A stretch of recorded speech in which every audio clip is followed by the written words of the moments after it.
Welcome to the White Hall again.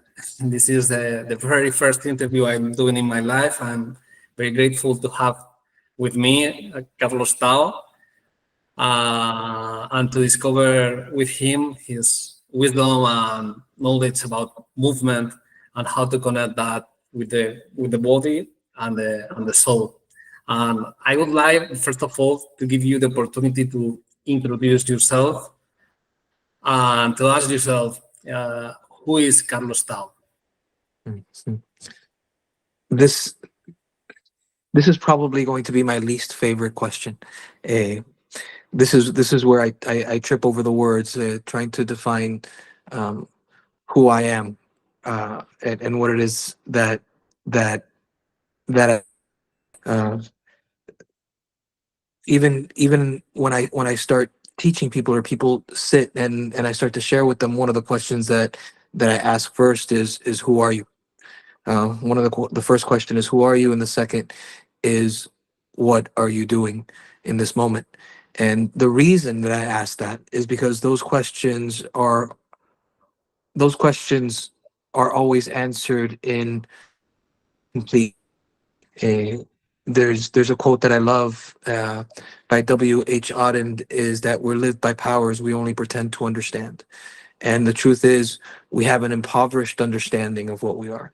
So the best that I could do is tell you the Carlos that I'm familiar with, the Carlos of my name and my memories. Um, so my name is Carlos. My actual name is Carlos Christian Sanchez, and that there was nothing. That's a fine name.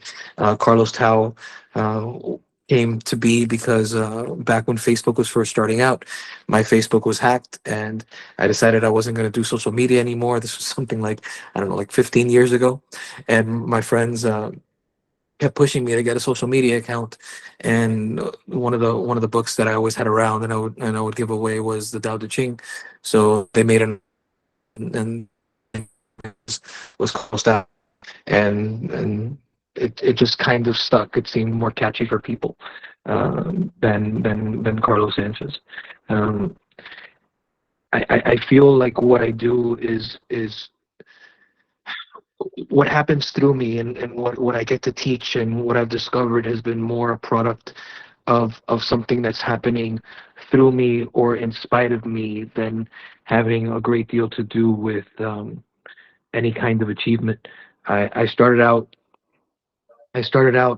in philosophy, and then I was interested in some kind of embodied form of philosophy, something that included the body. So, without ever practicing yoga, I took a yoga teacher training, and pretty quickly I felt a lack in the way that the movement was being connected to philosophy. I didn't feel the connection, and not only didn't I feel the connection, but there seemed to be a lot of new age lingo that nobody quite understood, but they were throwing around these big words that didn't have any real feeling, and everyone around me was dressing spiritually and spiritually, but it didn't have that sense of substance to it, and I became very disillusioned with that.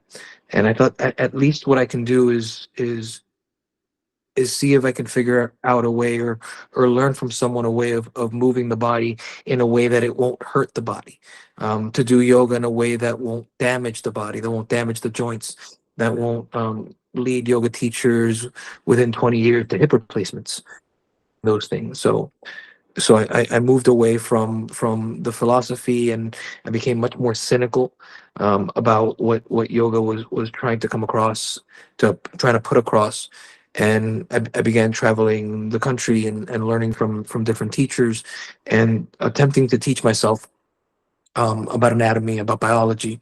And I would pick up these books, but I was too ignorant to know how to read these books. I didn't understand the words, so I would have to go a book back in order to teach me how to read that book, and I couldn't read that book. So I had to go a book back in order to read the book that was going to teach me how to read the book. And it was a slow process of eventually being able to collect here and there enough understanding of terminology, of concepts, of biology to put together some kind of understanding of the body. And what was happening at the same time is that I was having experiences in the body that I couldn't match up with anything that I was learning. I was having experiences of connections in the body, of my arm being connected to my foot, of something happening with the breath, of something different happening within the core, of something different happening within the swallow, within the eyes. And and I did my best to find someone else that was smarter than me, that could tell me what it was that I was experiencing, and to help me and to mentor me.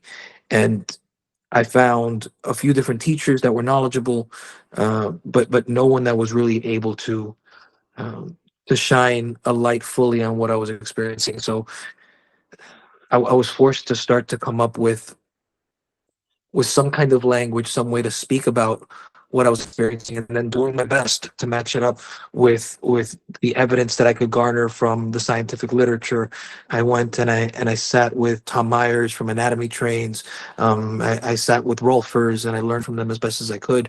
I sat with biologists. I sat with neuroscientists. I sat with cognitive scientists, and I was attempting to garner as much as I can in order to share this. And then I was also collecting, I'd say I was collecting orphans.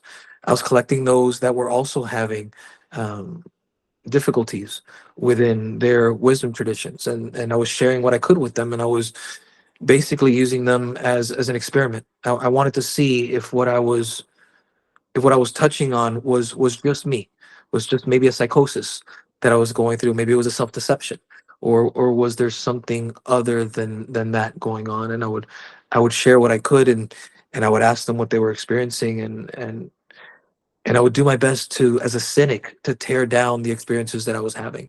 And as much as I tried to tear these experiences down, there was something there that still stood, and I had no choice but to reckon, to confront that which was still standing. And that took me into depth psychology and consciousness studies, and the very difficult but extremely genius Carl Jung, and the hemispheric studies of Ian McGilchrist. And bringing all of this together, a picture started to become more and more clear. It just wasn't clear at the beginning, and from this place I started to understand. I started to understand maybe not what modern yoga was doing, but I started to understand what the original observers of the body in ancient traditions of yoga, of martial arts, what they were trying to point at, what they were coming across that was similar to what I was coming across. And how our myths, while they looked like superstition when they're turned to the outside world, the deep wisdom that these myths have when they're turned towards the inner world. And how what we were being given in myth and in narrative and in our humanities and in our poetry was a way of experiencing reality in a way that resists the capacity of everyday language to be able to express. It's the same way that a poem can it's impossible for a poem to be described. I don't care what a literary critic says. You cannot describe a poem except by the poem itself. The same way that you can't say what a Bach quartet is. It's like, well, what does the Bach quartet mean? You'll never be able to fully encapsulate it because the meaning is wrapped up within the experience of it. And I guess that was longer than I would have expected as an introduction to myself, but I think that might be a beginning for our conversations. Thank you very much. What a journey! I'm listening to you, and I'm feeling that you are a seeker, and you were seeking like the wisdom of body, and as no one could answer to you, how was the connection to that wisdom? You built your own way to that. like Yeah. decoding all the steps just to get that understanding, that whole understanding that you feel you have right now. Yeah. Well, that's interesting. The whole understanding I feel I have right now. Um, I if you would have asked me 5 years ago, or 10 years ago, I would have said that wow, the picture is starting to become clear. If you asked me last year, I would maybe say the same thing, even though I think that's where wisdom comes in. There's the wisdom of Socrates. I think is appropriate, where he says, the one thing that I know is that I know nothing, and that becomes clearer and clearer. That the more glimpses I get, the more the mystery is obvious. The more the humility and the ignorance in the face of the mystery becomes obvious, and then the more appropriate state is one of wonder and awe. And I think the deepest understanding is the understanding that I'm never going to be able to wrestle it fully into my understanding. That the best that we can do is move towards the horizon of a relationship with that which is, with the ground of being, with the divine, the sacred, the spirit, the source, whatever whatever wisdom tradition has a placeholder word for that otherness, that we long to come back towards, to reconnect with, that thing which gives the ultimate meaning to what it is that we are.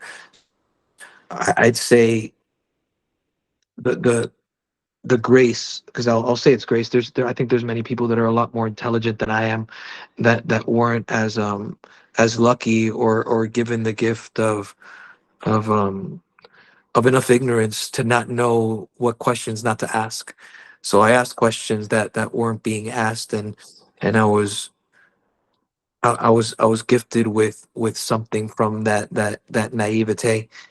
And since the place that I went to first was the body, I wasn't looking from the outside to try to impose a system of movement from the outside. But the best that I could do was go into what eventually we started to call the other, not other, or the I, not I. This wisdom underneath the familiar. If you can think of the me that I know, the I that I know, that I'm conscious of, the I of my memories and my name, as this tiny little island that sits on this deep ocean of the unknown of what I am. And we can talk about that within the physical body.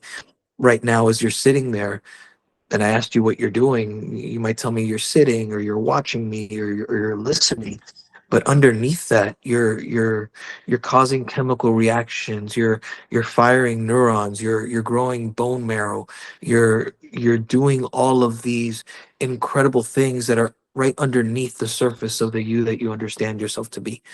So going into that place, going into that other place, that I that's not quite I, and going into that place for questions, pretty quickly you start to realize that there's something bigger than the I that I thought that I knew, that's closer to me than my own breath, but it's also other. And then if you read into some of the psychological giants, something that Jung said was that we are a collection of autonomous entities.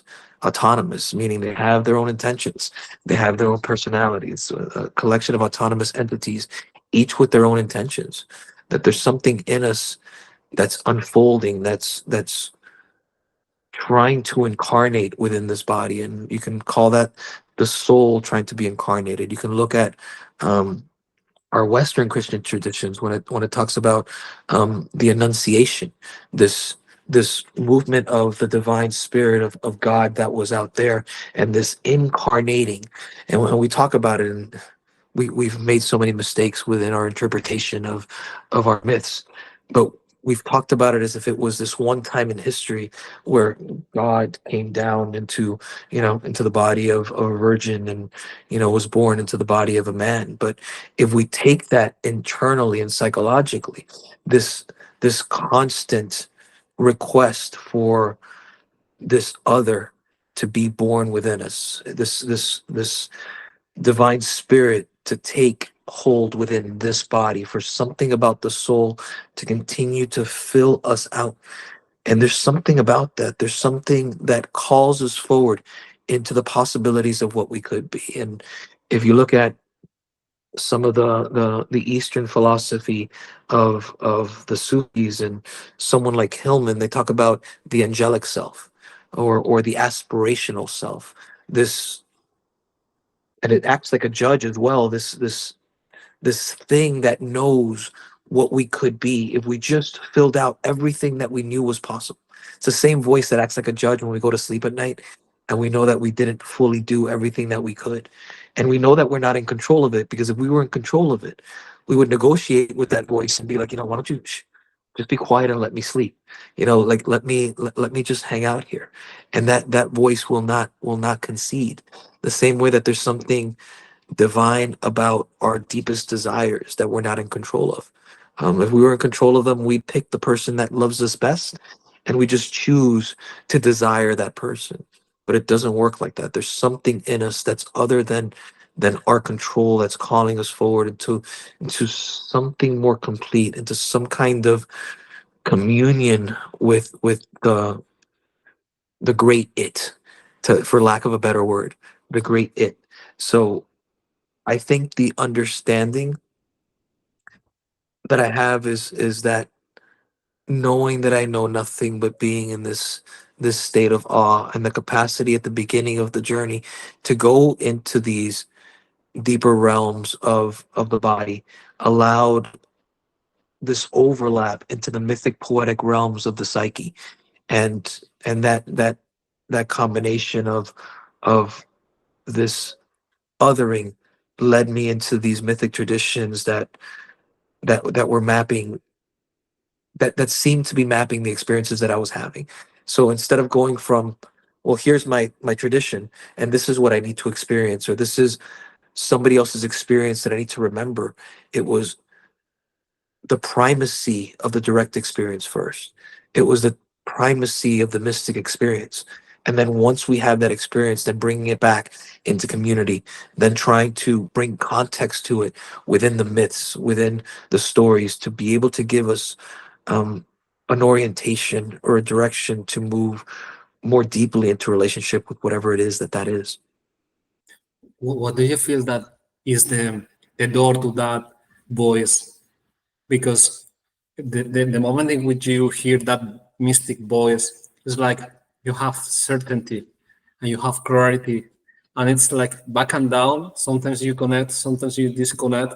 I would like to know what is the door and the key to that voice, to that greatness. I Good question. That might be the best question. And I would say what we can do, there's a certain amount of, and it's why the traditions talk about grace, the grace of God, or being in the Western traditions, being struck by lightning. You can look at the myth of the story of Saul riding to Damascus on his horse, just you know um, going to imprison believers. And then on this journey, all of a sudden, there was a lightning flash that knocked him from his horse. He wasn't searching for it. And there's something about the numinous. There's something about, and numinous, if you break down the word numinous, it's a word that I like because it doesn't have the same connotation or heaviness or baggage that something like God does, even though God's a fine word. But the numinous, if you break it down, has this quality of being called or of being beckoned. So we're all called, we're all beckoned to the numinous. Now, whether we have ears to hear it or the heart to answer the call, that's a different question. But we can give ourselves the opportunity. We can create fertile ground for the possibility, and that's where I use this quote from Jung, which is, um, "It is useless to preach the light if no one can see it. It is much more needful to teach the art of seeing." And that capacity to sharpen our senses, to be able to slow down, to transcend our current ways of seeing is essential to be able to become sensitive enough to hear the call, and not only to hear the call, because there's many that hear. If you look at any of these maybe cult is too strong of a word, but these psychedelic communities, I mean, they're all called. They all take a substance, and again, I'm not bashing that. I think it has possibilities, and for some, it gets you to the next stage. But the problem with that is that unless you're prepared to integrate that, there's a very fine line between mystical experience and a psychotic break. And that fine line is the line of being, how much can you stand? How much can you withstand of the vision? And not only how much can you withstand, but how much can you integrate it? And how prone will you be to deceive, to misinterpret what you're seeing? So the way that I believe is the most direct way is the way of the body, is because there's less story around the body. If we start to talk back and forth philosophically, there's a lot more defense that's going to come up. There's a lot more of the I know that comes up, of our history with tradition that comes up.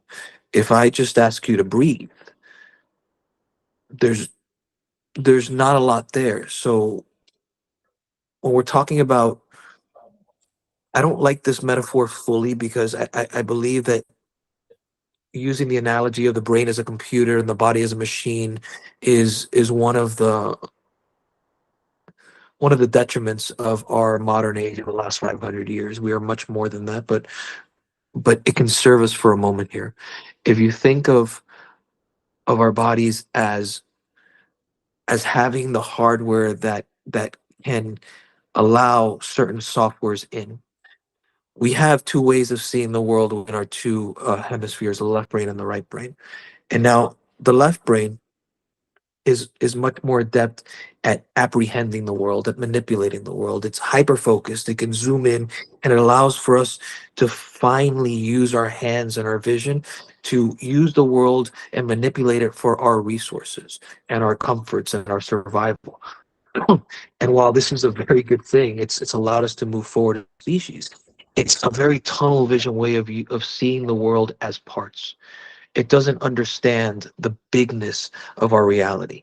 And the way that the left hemisphere works is that it thinks that all that is real is all that it knows. It doesn't have the humility of understanding that there's something outside of its knowledge. Now, the right brain part of ourselves doesn't have language. Most of our language is held in the left brain, which is also problematic. But the right brain is more for comprehending the world. It's more this broad and wide vision of the world, this gestalt. It sees the world not in parts, but it sees the world as this living, breathing, animate process. This seems to be the part of ourselves that has more access to being able to hear the call of the mystery, to be able to be in awe and in wonder. And this is also the part of ourselves, the way of seeing within our brain, that is more connected intimately to the inner workings, to the interoception of the body. So I'm trying to give you different planes here. So one of the ways that we can transcend the way that we filtered out seeing the bigness of the world is go back into the body, to going back and being able to connect to our deeper rhythms, to being able to sense the ways that we move, the ways that we breathe, to reinvigorate not the external core, but the depth of our core, our center, our central axis, our world tree, this thing that lives at the center of who we are.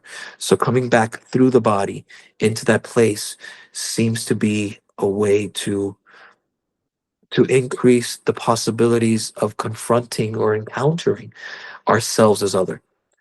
And it's that first place of being able to encounter. I like that word, encounter, because we're not trying to manipulate it, trying to biohack the body in order um, to live longer, to look prettier, or to, gain more acclaim, or more resources or more comforts. We're coming into a confrontation with Leviathan, with the energy of existence itself that's greater than the I that I know by my name.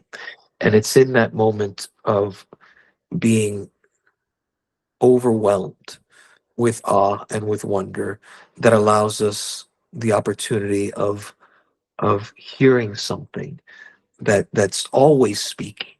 That there's these realms of the other, not other, or the collective unconscious, or the depths, or whatever word we put on it, has these two qualities. One is that it resists being brought into consciousness, and the other, that something about it keeps trying to bubble up in us. It's what dreams are. Dreams are speaking to us from the depths of what we are, from things that for some reason we should know but don't. Yeah. The problem again is, since it's coming from the right brain aspect of ourselves, it doesn't speak in the same languages that we're used to. It speaks in symbols and narrative, and analogies and stories. But if we have ears to listen, if we start to relate to this, we can open a dialogue with that which is closer to us than our own breath. Thank you very much. It means a lot what you have just told me, and it hit a lot that sentence of the body has less stories. It's like a direct way to ourselves. Something, one of the first things that drew my attention to you was your name, Carlos Tao, because I love the Tao Te Ching. I have read a lot of many times Tao Te Ching, and it's one of the it's my refugee. It's somehow like a temple for me. I would like to ask you, when and how did you discover the Tao Te Ching, and how it has inspired your life? Sure. Before before I can remember, I was, you said seeker. It didn't, that's a much newer word. What I felt from a young age, and it's something that I felt connected to, and I think we all do, because we all come from the depths. So we all come from that same place that I was speaking out, the deep place, the place of our dreams. We all come from that place. Right now, with my 7-month-old twins, I see it more. Uh, their job right now is to come out of the depths and to develop these ego structures. So right now, there is no otherness in them. There's just the one. As far as they're concerned, they're little deities. Like they're little gods, and there's no separation between them and existence itself. And they don't understand why their every wish isn't the command of the entire world, because they don't understand the separation yet. So on their journey upwards, it's this developing of this otherness. But hopefully, as they develop this otherness, there's still this access, this bridge to stay connected to that which they come from. And as we develop that ego, that structure that allows us to be social with each other, to to honor our commitments to our community, we become overly enamored.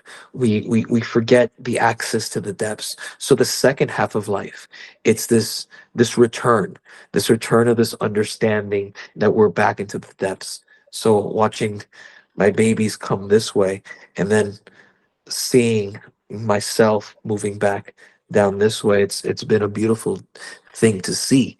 But as I was young and I was coming out, that bridge into the depths was very powerful. And I grew up, as many Latins do. I grew up Catholic, and I was an altar boy, and I went through all of the sacraments, and there was a magic in that place, and in the smells, and in the mysteries, and in the stories that I didn't quite understand, and it was magical to me.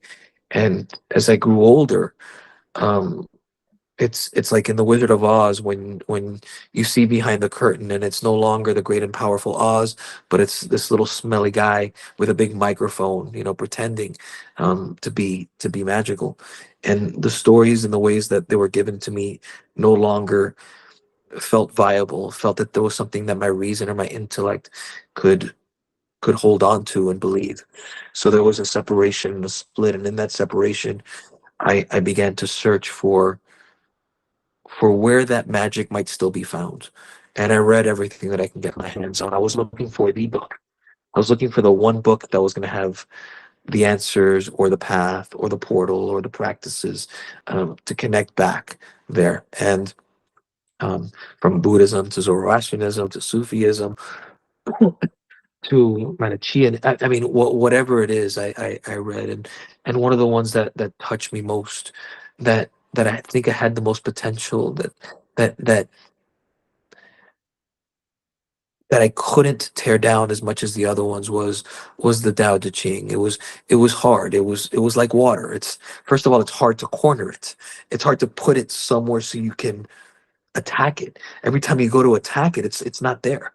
It moves on you. It's like a judo trick or a martial arts trick or a Tai Chi trick. Which makes sense because that's where Tai Chi, that's the philosophy that Tai Chi came from. And that was powerful. That was one of the few things that was still floating for me. And I read as much as I could as well. I read many of the stories of the masters. I even read a lot of the alchemy and if one of the most powerful books. You said the Tao Te Ching, but I mean the I Ching. The I Ching to me is one of the most fascinating things ever written. The I Ching is a book of divination, but it's so much more than that. There's something about it, and there's something about the vagueness of these little bits of words that when you throw dice or you throw sticks or you just open the book and you pick on one and you read it, it calls something from the depths. It gives something that's speaking in us a structure, and it almost always feels like it gives us some sort of direction. So I was very moved by Taoism and the Tao Te Ching, and something that I still hold and that still informs a lot of what I teach. And I still say teach, and there seems to be an arrogance to teach. Um, some of the things that I share that I've been lucky enough to discover or to come across, that I want others to join me so we can have a conversation about these things. But it's this one of the main lines of the Tao Te Ching is the Tao that can be named is not the eternal Tao. The Tao that can be named is not the eternal Tao. And I'll use that the same way. It's like, well, when I ask people, it's like, well, who are you? And they'll tell me. And it's like, well, the you that can be described is not the eternal you. If you can put it into words, by definition, that is not what you are. Because what you are is going to resist words. And language is funny that way. Language reveals as much as it obscures. Let's say, well, we talked about the word God. If I say the word God, there's something about what I'm trying to say that's revealed within my using of that word. But at the same time, so much is obscured, especially if where I'm pointing at can be held by that small little word or the small little concept of what that is. It's why some religions speak about, yes, there's the God of the myths, there's a God that you can have a personal relationship with. But there's the God beyond God. There's the God that's unnameable. And in the old stories, the unnameable was one of the main concepts. It's like in some places it was blasphemy to even attempt to say the name of whatever this is, because to have the words is to control, and this was by definition beyond the control. So the Tao, in the way that it talks about this thing that can't be named, that's there but isn't there, that is who you are, but you can't see it fully, that you'll never be able to hold it fully, that you can't see it but it animates everything, that it's flowing and it's a process and it's never still, and it's the lifeblood of all that is. There's something powerful within that, and I use I don't know if I use or it uses me, or uh, that image of the water course way of the Tao is one that I hold dear. Wow, impressive description of the Tao Te Ching. And And out of this answer, I would like to ask you the unnameable, that thing that can not be seen, not be heard, and somehow, well, the connection of our body to the physical world is through our senses, through our sight, through our ears, our touch, and how can our body to connect with the sacred Mhm. if the sacred cannot be touched, cannot be seen, cannot be named? Sure. Cannot be named, but it can be experienced, and this is the same way as the Tao. And I think there was one of the might have been a Taoist story where it says you can't see the wind, but you can see its movements in the sand. And that's what it is to encounter. We can't see it fully, but we can experience it. We can relate to it. We we are it, but not the fullness of it. And there's in psychological terms, there's this concept of these two concepts that everything is either at the extreme, there's either an alienation or an inflation. And the understanding that within these traditions, it's like, well, I am it. The same way as you are the Tao. You couldn't be here if you weren't the Tao. But that isn't. But you're not the unnameable Tao. The unnameable moves through you. But as soon as you turn or try to grab it, it's going to resist being held by you.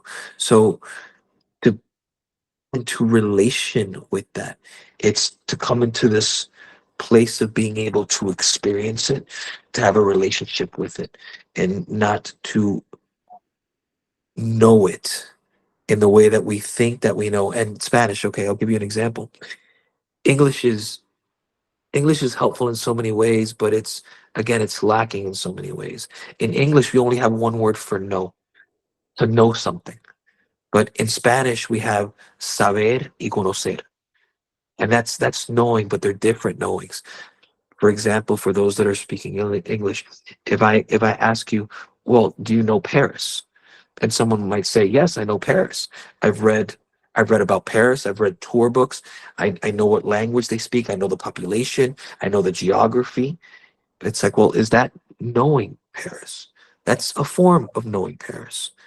And then I ask someone else, and they tell me, I've lived there for 50 years. I know what the streets smell like. I know what the sun looks like when they reflect off the cobblestones. I hear the sounds in the air.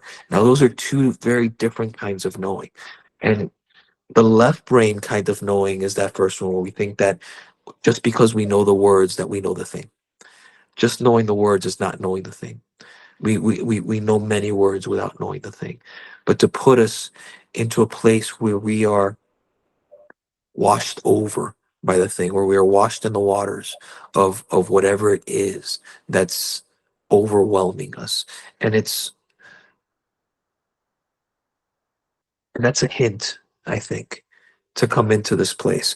And just because we can't know it fully, we can still move in the direction of it and come closer and closer to it and move further and further away from self-deception. We can look at the sacred as two things. It is who we are, but we can see it as a horizon. And the horizon is something that's always going to be out there. You never All right. arrive at the horizon. You never you never go and get there and you're like, okay, here's the horizon. It always moves away from you. But you can move in the direction of it. We can experience it. And going deeper and deeper into the mystery of our bodies. And it's not as if the mystery becomes less and less. The more you go into the depths of your physical experience, the experience of breath, the experience of the mythic psyche, the realms of the unconscious, the depths of our mythology, the more you go in there, it almost feels like, yes, you have a few answers, but each answer like a fractal, opens up to a myriad of questions. Each answer opens the mystery up even further. So, as much as we move towards it, the most that we're left with is an understanding of the greatness of whatever that is, and a sense of awe and wonder that almost brings you to tears at the bigness of what it is, even though we'll never fully know it. It'll never be something that we can fully put in our pockets and use it to our own devices. And that sense of using the world for resource and for power is this left brain manipulative, controlling aspect of or way of seeing the world, which is useful. But it's useful when it's in an appropriate relationship with our right-brained way of experiencing the world as alive and as beautiful and as wondrous. It's, you could say that the left brain is, well, this is how I stay alive, but the right brain is why live, why am I alive, what's worth living for, how do I orient myself towards the things that are most meaningful. And over the last 500 years, we've begun to over glorify this left brain way of manipulating the world because we have evidence that it works. I mean, look at the wonders that we've done. We've we've used and molded this world in order to gain more life expectancy and more comfort, but at the cost of something that was so inherent, which was this feeling of connection to something deeply meaningful, to something that transcends the I that I am. So you can think of the symbolism of the cross. Ali, are you there? Oh, there you are. Yeah, yeah. Okay, I lost you. You can think of the symbolism of the cross, this horizontal and this vertical, where these two ways of seeing, where the horizontal is this ability to see the surface world, but then this vertical, this ontological vertical of our connection between the finite material creatures that we are, but this way of imagining and sensing ourselves outwards into the infinite. And we've lost this vertical aspect, and we're stuck in just the horizontal. So part of the work that we're doing, and the work as I see it now, that has become more clear over the years, not how it started, is to bring back our capacity to transcend the filtered hypnosis that we have that has kept us from experiencing a world that's magical and full of meaning and purposeful and something grander that's trying to bring itself and us into closer completion, to closer communion. Thank you very much for your. I just love all the metaphors you have given me. The horizon, which is like an spiral that is never gonna end, and it's opening and opening while we are walking through. And we are not expecting to come to anywhere. We are just experiencing the greatness. Yeah. The following question is: what is movement for you? Hmm.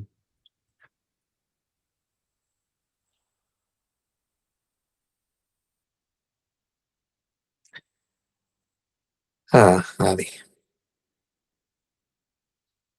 Movement is many things, but asking this person right now, to me, movement and the movement, if you're asking me the movement of the body, the movement of the body for me is a pathway into an experience of the transcendent. That's, and people come to me for different reasons. People come to me now because I can help them do handstands with, some of, I can help their knees feel better. I can help them breathe better. I can give them ways to become less anxious through some of the practices that we do. But to me, these are symptoms. These are extra gifts that have come from the real work now, which is twofold. to fill a body that is more, a body and a mind that are more robust, more connected to a center, more resilient, more capable of refined senses, and strong enough to be able to hold deep experiences without being crushed by them. And at the same time, the second part of this work is movement is a way for us to transcend our current filtered out way of experiencing ourselves in the world, and to come into contact with a living, present seeing, animate, intelligent, conscious mystery, and how to come closer to that. Thank you. I was surfing to your social networks and found out one sentence that you shared. It was, "The wisdom of your body is a path to your soul." Was there a turning point in which you realized the power of body as a way to your soul?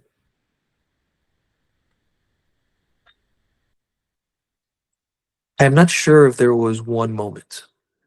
I'm not sure if it was one moment. I tend to I tend to be more hard-headed than that, I think, and I'm grateful that it wasn't just one moment. And I believe it's like that for all of us. That if you, I can compare it to Joseph Campbell's The Hero's Journey, where the first stage of the hero's journey is the call out of the ordinary world, and the second stage of the hero's journey in all of these myths, the second stage of the hero's journey is the denial of the call.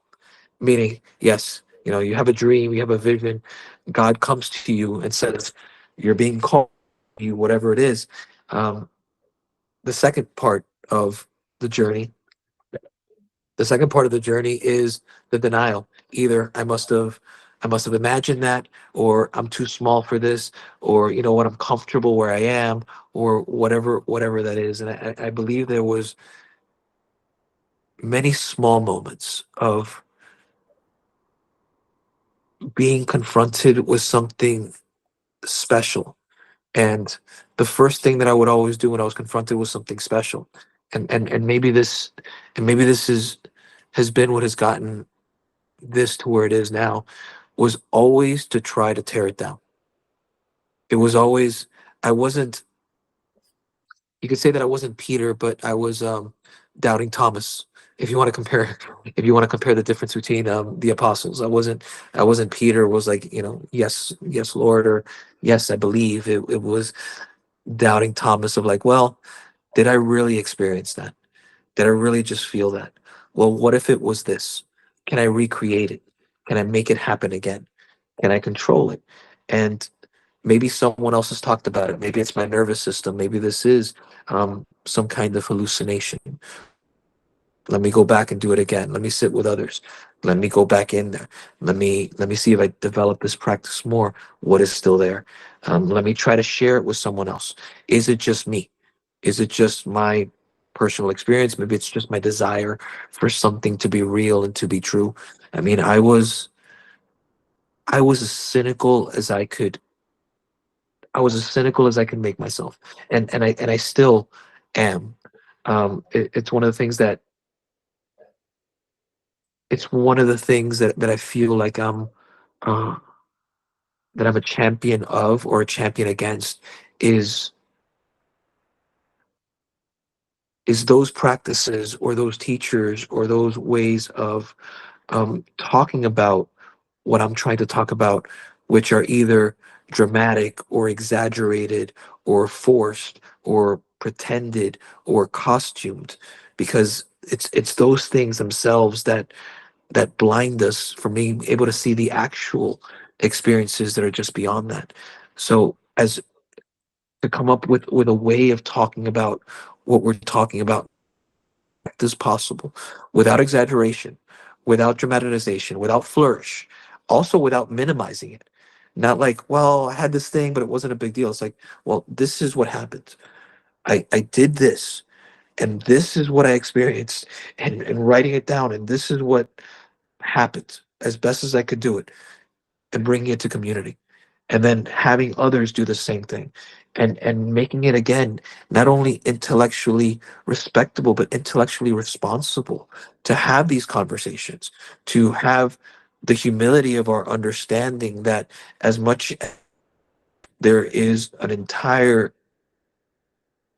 I was going to say an entire world, but if you look at consciousness studies, we're not even understanding what consciousness is. So we don't even understand how we frame questions. So to have the humility of saying, well, if I don't even know how I know things, if I don't even understand how I can relate to another human being, how I can experience the world, what's the seat of my experience? If I don't know that, then the whole world is up for grabs. And most scientists at the very top of their professions, you go to a physicist that it's the very top of their profession, they know it just gets weirder and weirder.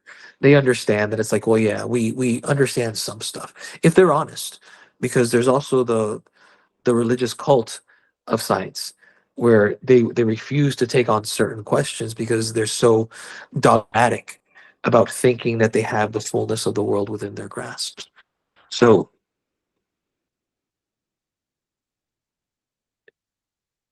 to have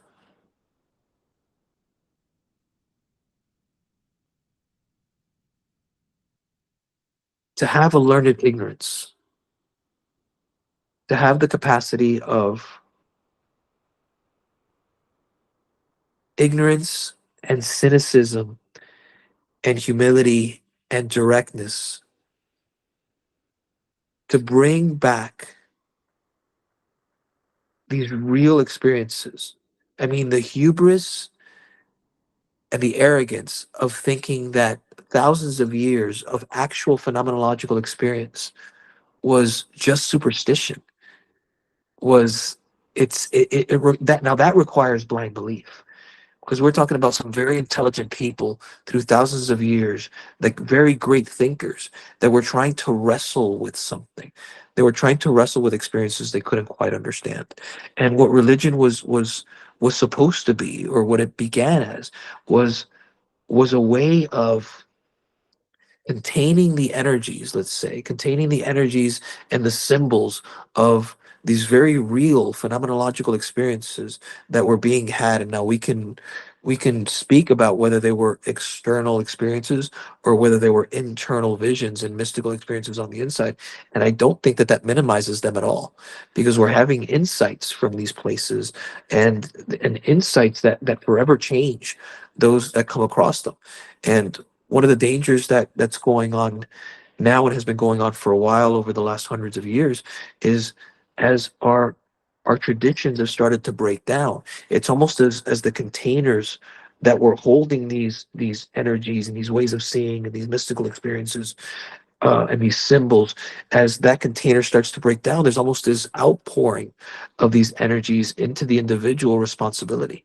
And unless we take that seriously, we're going to find that very strange things are going to start happening in our world, that each individual is going to think that they are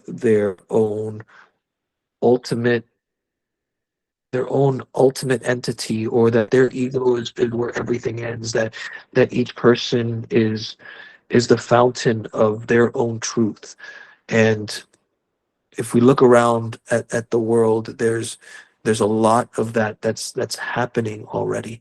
And to bring back a capacity within our modern intellect and reason, and put it into real conversation and dialogue with sciences, with consciousness studies, with cognitive science, with neurological studies, and see where the overlaps are with psychology, with depth psychology, to see where the overlaps are, because it's there, it's written in us. We have the capacity to experience a world that's grander in scope and truer across planes than the very lacking, and we all know that it's lacking, the very lacking mythology that is trying to replace the ancient mythologies of our wisdom traditions now. And it's leaving us feeling directionless and meaningless, and with a world that isn't as worth caring for. And you can see, since that has happened, that all of a sudden we're we're taking these energies and we're pouring them into political ideologies, um, or resource ideologies, or thinking that the greatest meaning of life is who gets the most stuff. So to bring back our capacity for dialogue, for dialectic, for reason, and turning reason back on itself, and to make these conversations intellectually respectable and intellectually responsible once more. I think that's the work. And honestly, Ali, I'm sorry, I forgot. I don't even remember the question that you asked me, but for some reason, that's what Oh, poured out oh. from it. So It's fascinating how you are telling me that you kind of filter all your experience. That sentence of you were as cynical as you could, but the experience just uh, make you believer. yeah. And you were trying to And try the same things under the same environment just to test if that was happening. Was that somehow I'm feeling that you are trying to just not to be drowning the experience, but to be aware within the experience. yeah. Yes, and and the place hardest on, the place that I've been hardest against. I mean, obviously we're all hardest from our own traditions, but again, a lot of the yoga philosophy, and a lot of the yoga symbols were some of the places that I was most, truly most trying to tear them down. And it took this great circle of being like, well, none of that's going on. I'm just going to go into the body. Well, okay, experiences are happening in the body. Well, what is this? Let me sit here. Wow, this. And then eventually coming back and being like, oh my God, I wonder, not what's being taught now, but I'm wondering if this experience that I'm having and I'm sharing, if this is what they were trying to talk about, and they were trying to share without having the language that I do. This is what they were trying to express. They were trying to express these experiences from within this way. And even now, fascinating. One of the things that I speak about is the runes, or the three triangles, which is has to do with some of the pressure centers of the body, which is the low belly, and the heart triangle, and the triangle of the throat, where you connect to these places. Um, and then I've noticed the mappings onto the chakra centers. But I was actually given this old these old texts. One was from Bagua, this martial arts, this Eastern martial art, and some of the alchemical work from the Tao Te Ching, and from some of these different places. And they talked about I'm looking through this ancient stuff, and then I come across this image, and this image talks about the three bows. And guess where those three bows are? The three What? bows were in the triangle of the throat, right here between the two collarbones. It was right at the center of the sternum, where we talk about the heart triangle, and at the low belly. And it was just more and more. I'm like, well, there's a wisdom here, and it's a wisdom that has been that has been come across cultures, across centuries, across eras, that we're all coming to these places. And I think the capacity to come to it as a cynic allowed allowed me, first of all, to discover details that I might not have understood before. But it also gives me of such a fullness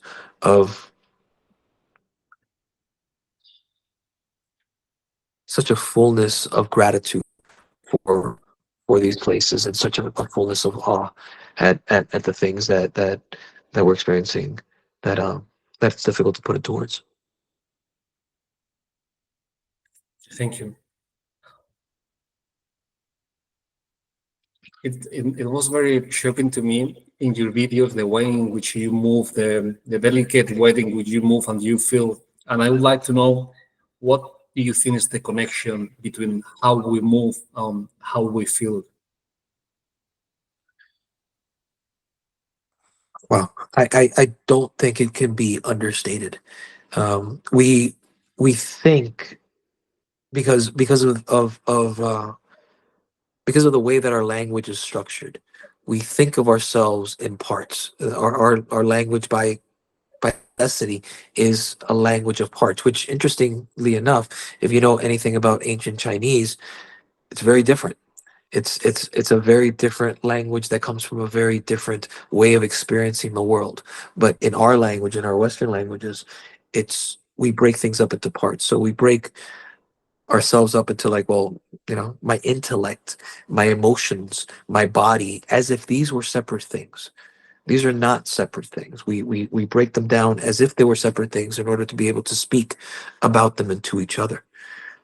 It is impossible for us to affect our intellect without affecting our emotions. It is impossible for us to affect our body without affecting our emotions. It is impossible for us to affect our body without affecting our intellect. So these things aren't separate, but they're interconnected and interwoven. Uh, and when we're talking about the ways that we move, the ways that we move, the ways that we move allow the world to be revealed to us in a certain way. I talked about the filtering and what our brain does at one of its most primary things. What our brain does is it filters out most of existence. There's something called combinatorial explosiveness, meaning the actual amount of sensory information that is going on right now in the world is too overwhelming for us. If we actually opened up and were able to experience the entire world as it is, we would be stuck. We would be frozen. It's too much stuff. We wouldn't be able to move through the world. So what our brain does at its highest is filter out most of reality. And it does this in different ways. But one of the ways that it does this is there's something called relevance realization within the cognitive science world. And it means that what we find relevant to us, and that happens through time, through our traditions, through our upbringing, through our trauma, through our experiences, what we find most relevant is what we see, meaning that all that we see is what we find most relevant, which is why all of a sudden, let's say you're going to buy a car and you're looking at the different cars that you're going to buy, and all of a sudden you decide for some reason that you're going to buy a Jeep. You're going to buy the new Jeep, and you're going to buy, and that's it. And as soon as you decide that you're going to buy the new Jeep, you go out into the street, and what do you see everywhere? You see the new Jeeps. You see more new Jeeps than you've ever seen before. All of a sudden, it seems like, did everybody just buy a Jeep yesterday? What's actually happening is that now your relevance has focused in on this thing, so you're more aware of something that's been there the whole time. Yeah. So, but you were just unable to see the world as it was at that moment. And now, this is a very, because relevance realization means that we can't just decide to see something. We have to find things that are meaningful. Basically, we need something like a transcendent experience in order to shift us out of our hyper focused way of seeing and experiencing the world. The same way that if we're used to walking through the world in a certain posture, it's not as easy to just take your shoulders back, lift your chest, even though I know some will have you believe that. But there's a certain way of living in this body that colors where my eyes look. Do my eyes look down more out of habit, or do they look up more? Is my breath shallow or is my breath full? All of these things signal our nervous system. They signal our brains and our way of seeing reality in a certain way, limiting the way that we see and experience the world in another way. So coming into movement now, coming into what we call movement as ritual, which is connecting back into the breath, connecting back into ways of moving that are going to push the envelopes of the ways that we've lived and experienced our bodies. That's going to cause these moments of these moments of frame transcending experiences that allows us to experience our bodies and not just move externally in a new way, but feeling our bodies in a different way, feeling places that we haven't felt because they've been asleep. How do we pressurize the body from the inside and move the pressure of our breath along with our senses into these places, so these places become full of blood again, alive, the nerves come alive, and the bridge between the conscious and the unconscious body starts to awaken, where we start to feel now that we're filled out more, and then we start to move from these places that we haven't felt, moving breath, drawing as if we were drawing the world itself in through the groins between the fingers, where we can move these places, and then we close our eyes and we turn our refined senses inwards. So we're no longer sure, am I moving or am I being moved? And in those moments when we open our eyes again and we experience the world looks very different to ourselves. It's as if some of the filters have dropped. We have not the definitude, but the possibility, the potential of seeing beyond the lenses as we had before. So in this movement, we open up ways of moving, ways of experiencing ourselves that were more than what we thought before. And as we change, the way that we can see and experience the world changes with us. So the process, the flowing in and out of one into the other happens. So from that place in the horizontal, if you're just doing things in this direction, well, I'm here and I do something a little bit better. Okay, I move here. But I still see things more or less the same way. I do, let's say I get a little stronger and move here. What we're talking about is taking movement and all of a sudden having one of these transcendent experiences where it takes me out of the horizontal, and for a moment it shifts me into the vertical, and now I'm no longer on this horizontal line, but now I'm here. Now I can see more this way than I could see from down here. The world looks very different. There's a moment of integration, there's a moment of feeling myself again, of understanding myself again, of getting to know myself again, of knowing that if this was possible, then the I that I thought that I knew wasn't as solid as it was, as I thought that it was. And it opens up the possibility for another jump into the vertical in a different way of experiencing the world. I mean, there's more that we could talk about, but I think that might give a visual.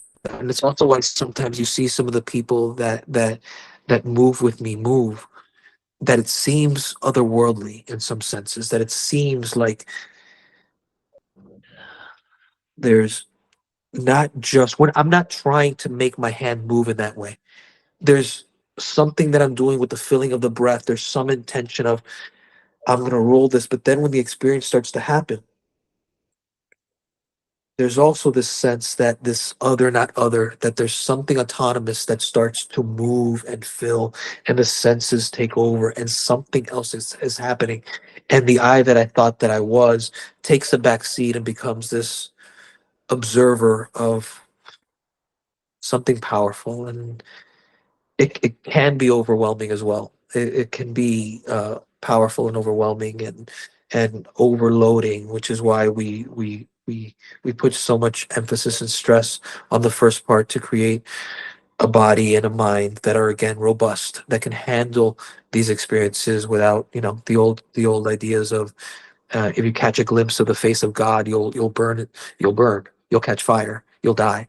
I mean, there was something very wise about that, which is there's only so much of the numinous that we can take in.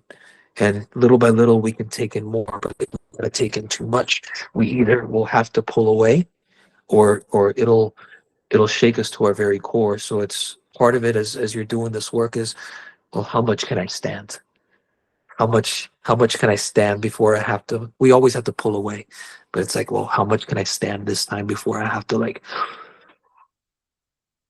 pull away? I love that, Warren. I read a sentence that was like, the sight of what is something that could be so beautiful and terrible that you cannot stand. Yes, and that right there is the difference that I usually talk about. It is the difference between pleasure and ecstasy. Like pleasure is something, oh, that's nice, but ecstasy is something that's like so powerful that you can't. There's a certain moment where you can't take anymore, where it feels like it'll crush you. Yeah. How do you relate the movement with the divine, the sacred, with God?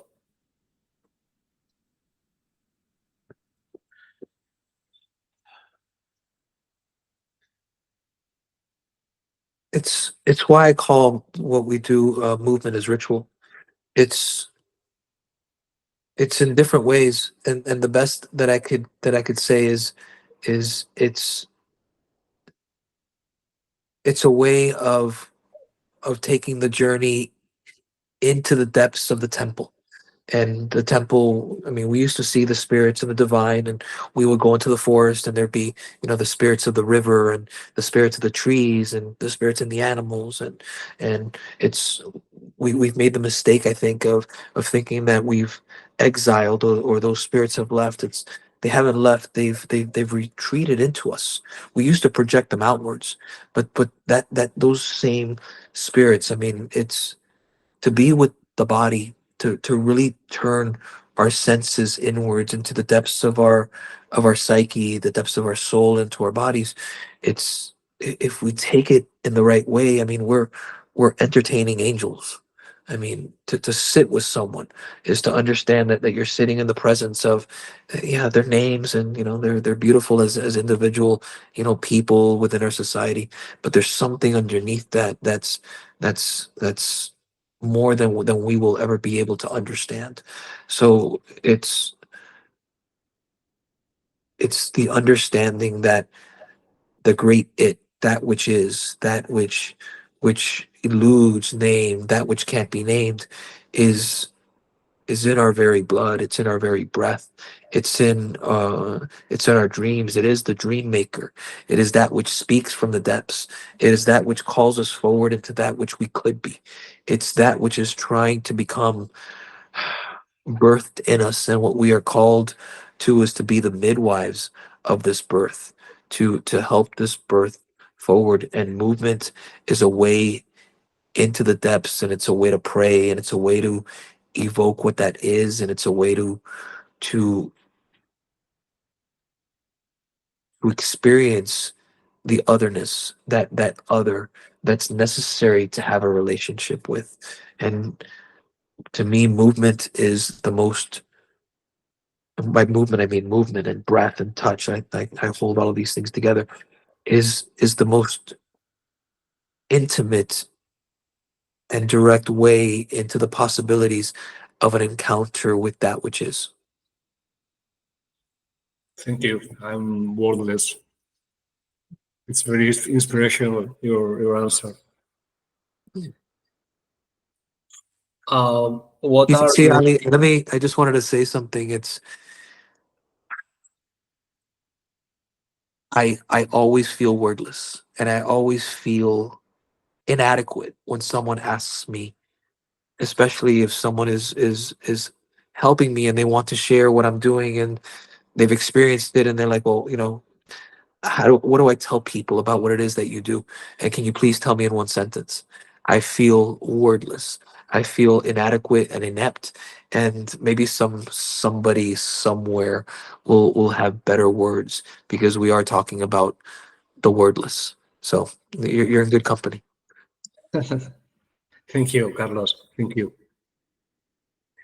What are the habits or rituals that helps you to connect with the sacred in your daily life? Sure. There's different practices. The breath, and it's different ways of using the breath. It's too much to say here. I would, maybe this is a good opportunity to invite you and others, that I do have a community online, which is free, that I have talks and practices that I share every week, every Sunday, but they're recorded. Um, there's the practices that I do every day are there, and I can share them, but they're simple, and simplicity matters. Now, that doesn't mean that they're not powerful and deep. And within that simplicity, there's layers of depth that can be had as we become more intimate with this. But simplicity is the path in, and the simplicity of the breath, of the eyes, of the tongue and the jaw, of using the pressure of the breath, of taking the breath in and dropping the weight of the heart down into the pelvis, so we start to feel our bigness, of drawing in and expressing outwards. Uh, Using the breath is something that cannot be overstated. I mean, it's it's our inspiration, inspiración. It's we've always understood that the breath is this bridge. It's Hermes. It's the messenger between the surface and the depths. It's the messenger between the outer world and the inner world. It's how we take the outer world in and send the inner world out. So there's a lot to be said about just sitting and breathing and experiencing it. And one thing that would be accessible is breathing, not in a way to just draw in air, but imagine that you can breathe, and with every breath you're trying to almost smell the air as it comes in and smell the air as it comes out. Even smelling the breath as it comes in and smelling the air as it comes out, to be more present with that. That's a good place to start. The complex shapes of modern postural yoga, the truth is most people aren't ready for those. Most people aren't ready for those because they can't feel anything in them except the burning of muscles. And in the ways that we teach, and it doesn't mean, and sometimes you need the big things in order for people to feel something. So they have their place. Uh, but the shapes in and of themselves, the way that we move our body, is this container for the internal pressures of our breath, for different containers in order for us to turn our senses inwards and see what reveals itself from within these inner worlds. So being able to turn our senses inwards to more powerfully pressurize our breath in different ways. I mean, those are the practices that are going to be the most meaningful, because it's in that breath as that messenger, sending the breath into different places. It's what engorges us with blood. It's what awakens the nerves. It's also what turns our mind and our relevance realization into different places, into the inner world. So they're more simple. You'd be surprised. Yeah, I'm not doing, like 15 arm balances and one arm handstands every day, and doing huge back bends. It's those are the circus things that get people interested in what I'm doing, and for that I'll do them happily. But yeah, like moving and feeling from the depths is much richer. Thank you. I'm gonna join the Fluid Us community, and actually, it was one of the following. It was just the following question that I have discovered your project Fluid Us Academy, a school of wonder and movement. Can you tell us about the project and what can we learn in the academy? Sure, sure. And right now there's that one, and I'll send you the link so you can share it, and you can join Sure. yourself. There's Yeah. again, it's had a few evolutions, and the reason at the beginning I wanted to share everything all at once to everybody, and I realized quickly that was overwhelming. There was too much there, so we've simplified what that is. And the first part of what we're doing now, and it's the community that we have now, it's fluidous, but it's the sense of the sacred. So this first part, this community, we have hundreds of people in there right now.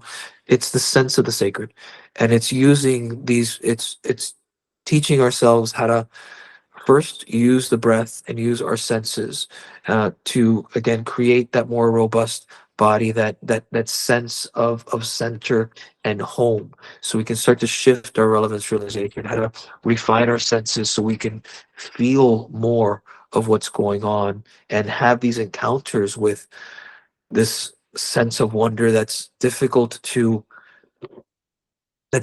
discount once you felt it. And that's important because unless we have that first encounter with the numinous, unless we have that first lightning bolt that knocks us off the horse. It's like, well, why would we go any further?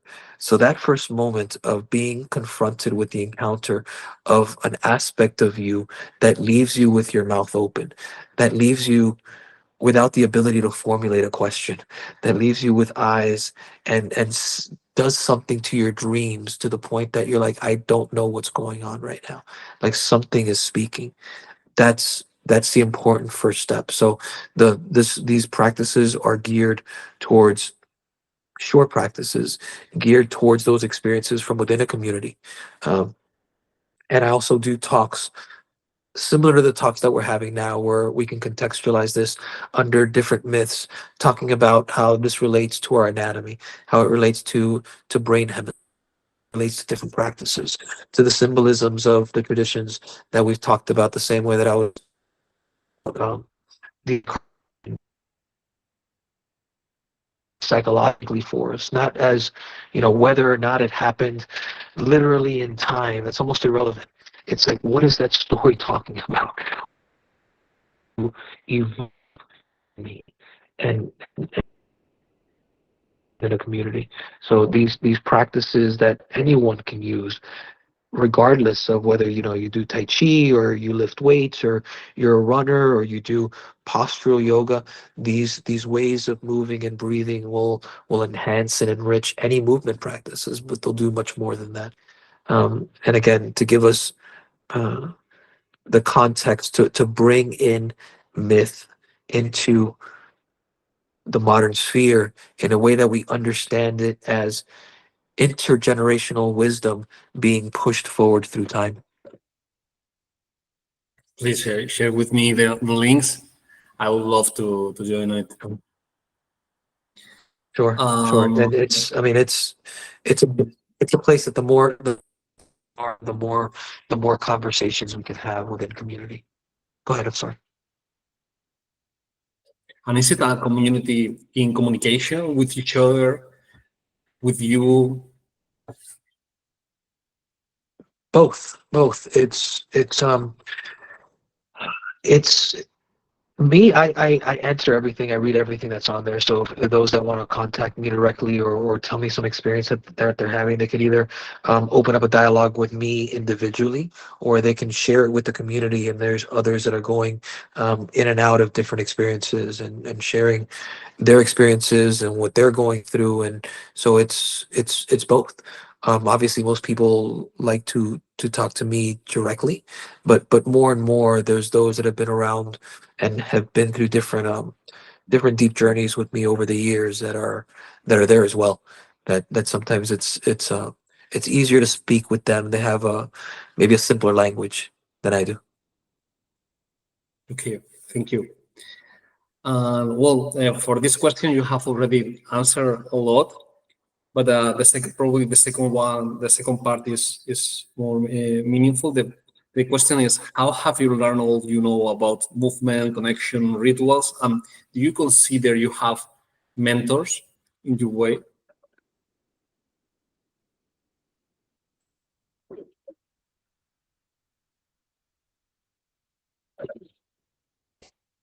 Ali, are you there? Yep, yeah. There you are. Can you hear me? I I think so. You broke up a little bit, but I think I got enough. You were asking me um, where did I learn most of this, and if I had any mentors along the way. And I wouldn't say that I had one mentor. There was many. There was different ones at different times that I went to go see. I would travel extensively. I traveled to see many different yoga teachers from many different schools at the beginning. My first mentor, after I just done my training in yoga, was we became very close. He started teaching at the studio that I was at. His name was Jason Launer. He actually started Fluidus with me. He passed away a couple of years ago from a skiing accident. So he's the one that actually founded Fluidus with me many years ago. He was my first mentor. I called him my big little bro. He was a mentor. He had a capacity of moving the body using his others move the body using his words that opened up a fascination for me. There was different yoga teachers that had that same lineage that I went to go see. There was Tom Myers and the body workers from anatomy trainings that that were speaking about the body in a way that there was a thou-ness to it, that it wasn't just a thing. And they took this into a very practical way when touching the body. So I learned body work from them. I learned how to touch the body. I sat in on dissections of different bodies. So seeing the inside of different bodies and the ways that this life was connected and unfolding. I sat with different professors of embryology and human development. Um, I consider Carl Jung, Edward Edinger, um, some of my mentors, even though obviously I didn't meet Jung personally, but his depth, I think, is undervalued, and it's been discounted, and I take it on as part of my work to bring back some of his work in the ways that it should be brought up.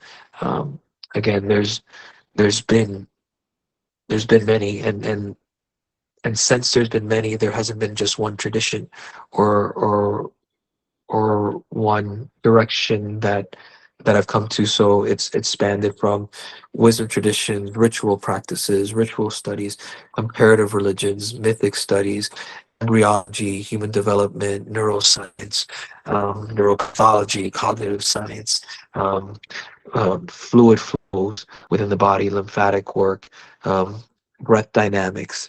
Uh, uh, and as far as movement is concerned, um, dance has been a big one. Martial arts has been a big one.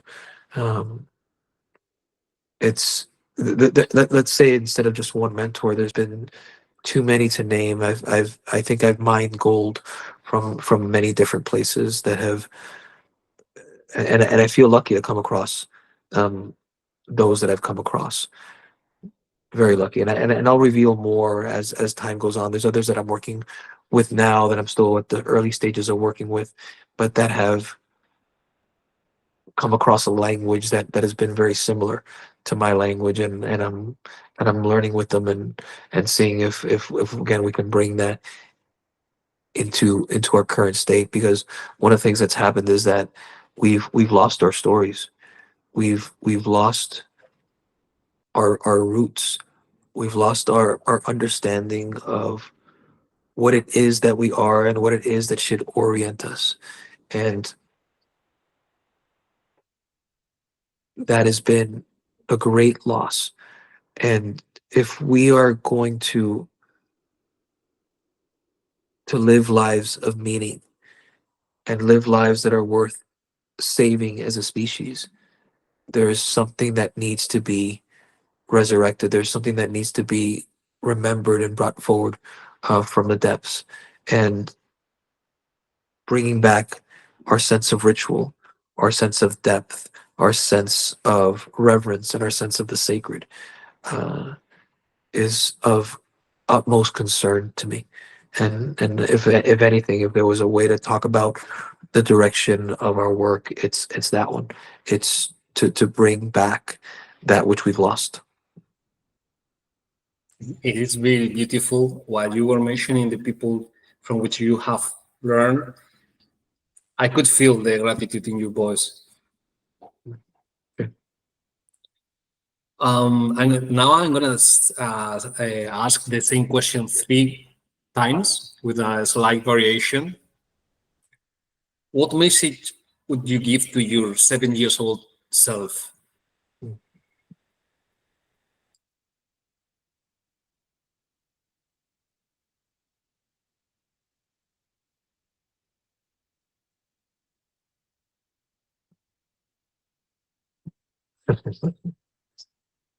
My 7-year-old self. It's almost like my 7-year-old self would have more to tell me, I think, than I would have to tell my 7-year-old self. My 7-year-old self was understood, I think. It's almost as if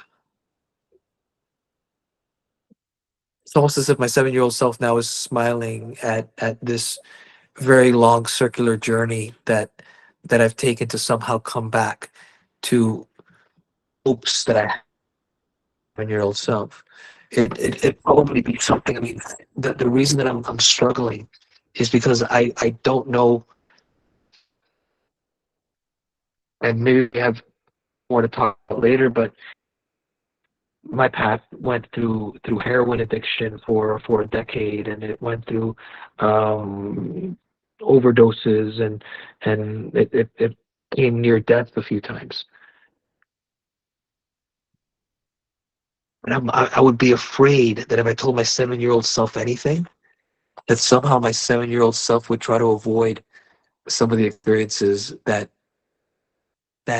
looking back from this point, from this vantage point, that looking back, I'll use Ram Dass's words of, we're a fierce grace. We're a fierce grace, that everything, every single thing, every single moment was, especially the difficult ones, had a sense of a fierce grace.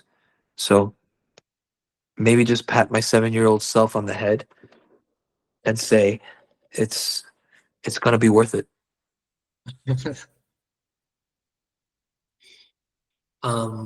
What message would you give to your 18 years old self, the one that was about to start the journey, the circular journey? That what would I'm sorry, you broke up a little bit. That what would I? What message would you give to your 18 years old, the one that was about to start the circular journey?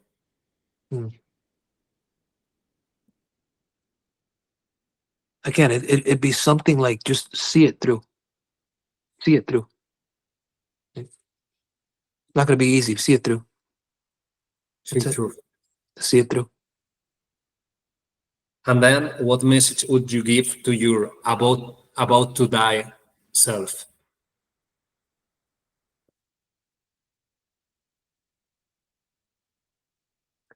That's one that's on my mind a lot. We're all judged. We're all judged. And the judge is internal. I mean, it's written in our mythologies as this external, father like judge.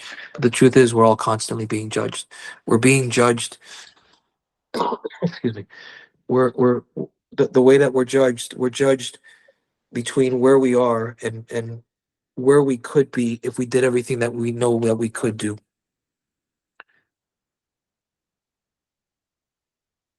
So there's the hope. I don't consider myself a good speaker. I don't have many degrees under my belt. I tend to be shyer and introverted, and I honestly am mostly in a protective state. And many times there's the conversation of, well, maybe somebody else will come and say the things that I've experienced in a way that I won't have to be the one to say them, because it's difficult to put what we do out there, and there's conflict. So I don't know if it's what I would tell. I hope what I would be able to tell that self is that in spite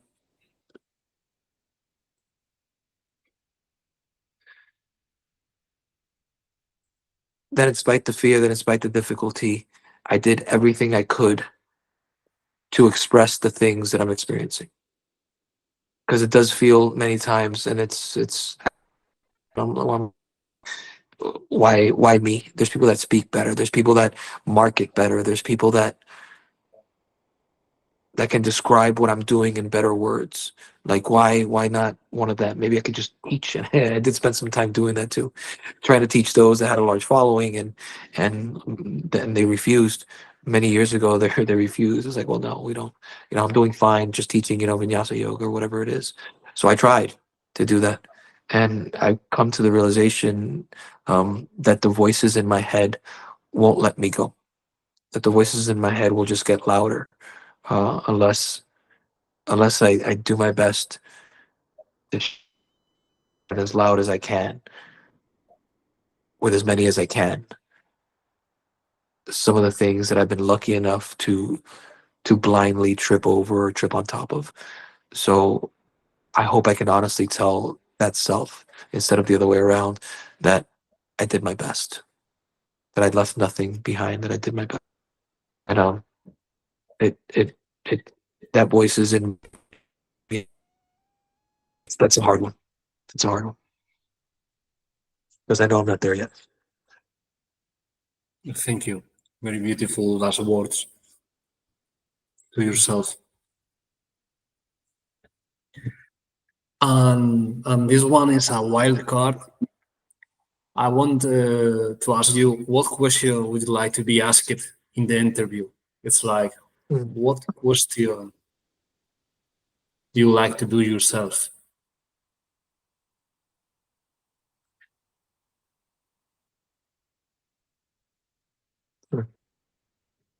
I leave speak too much. Always my concern, and it's going to be probably my concern after this interview is over. You've done very well, by the way, in the questions that you've asked. I think they've opened up a lot of doors. And my concern always isn't did I say too little. It's usually did I obscure too with too many words. So I don't think that there is anything in this interview that I wish would have been asked. I hope that I didn't bog it down with too much speaking. I hope I let something speak for itself somehow, and that I didn't that my attempt to try to sound good or try to sound smart or try to sound meaningful, that none of that clouded or got in the way. Okay, thank you.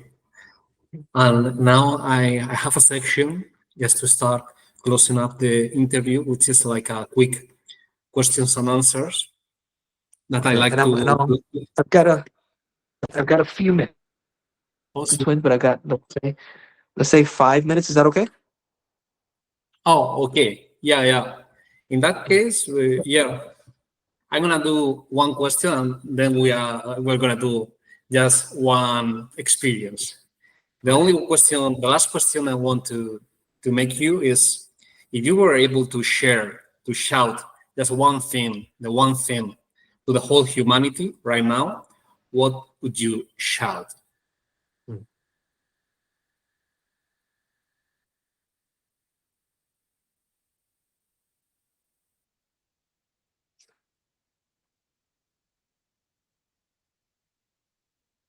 What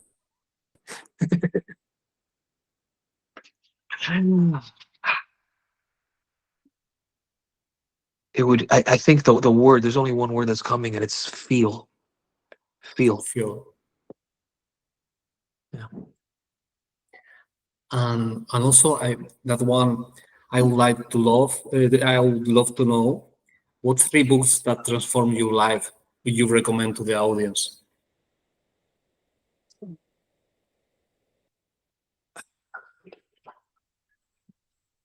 One is gonna be one is massive. And I don't know about transformed. I'll give okay. One that's extremely powerful is Edward Edinger. Trying to see if I have it here. Yeah. Transformation of the God Image. Transformation of the God Image by Edward Edinger. That's a large one. Another one from a scientific perspective, and it's a massive book. It's The Matter with Things. The Matter with Things by Ian McGilchrist. It's just to give you a visual. This is volume one. This is volume one.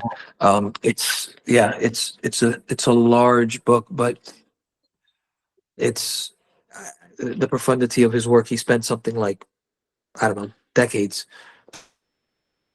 And the next one again, I would I would say read Carl Jung, and I'm trying to think of one that's accessible. Uh, hmm. Actually, I'll say Answer to Job from Carl Jung. Answer to Job from Carl Jung. Answer the joke. Thank you very Answer to much. Job. With this energy and with all the, well, the, I'm very grateful to having you and to, with all the wisdom you have shared with me, your honesty and braveness. And with all this energy, I would like to do just one game, one play. I am gonna move the pages of the Tao Te Ching, and whenever you feel, you can say something like present, and I'm gonna stop, and we are gonna read together wherever it is. Okay. Stop.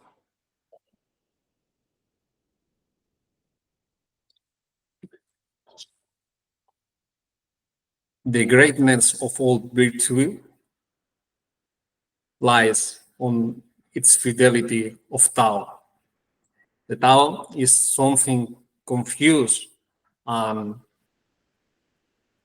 not touchable. It's confused and not touchable, but it has forms. It's confused but brilliant because it takes many things. It's profound and obscure. It's profound and dark, but it has essence. This essence is true. From the old times, it keep unvariable its name. Is the origin of all beings. How can know all the beings because of that?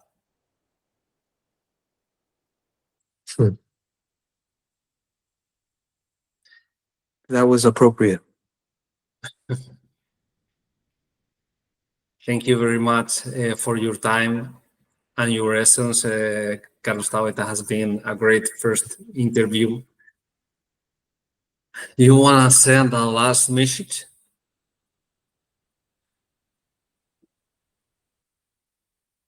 It was a great conversation. Thank you for speaking with me.